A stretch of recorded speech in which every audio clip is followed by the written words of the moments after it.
Lilipat na pala ng TV5 si Mr. M, Johnny Manahan sa TV5. Di umano'y wala na itong contract sa talent arm ng GMA7 na Sparkle.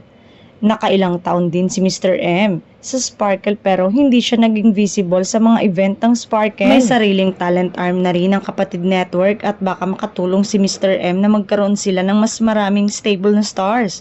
Lalo na nga at ang sabi ay hanggang 2027 na lang ang partnership ng TV5 at ABS-CBN Studio kaya kailangan na rin nilang maghanda na magkaroon ng mga sariling artista.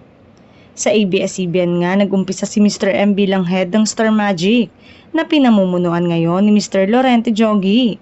Hindi lang idinitalye kung ano ang magiging partisipasyon nila sa TV5 at kung ano ang mababago pero malapit na raw itong i-announce sa media. Ni Manahan, nakilala bilang Mr. M ay opisyal na sumali sa talent management arm ng GMA Network, ang GMA Artist Center noong July 2021 na bumalik sa kung saan siya sinimula ng kanyang karera pagkatapos na magtrabaho dati sa Star Magic ng ABS-CBN.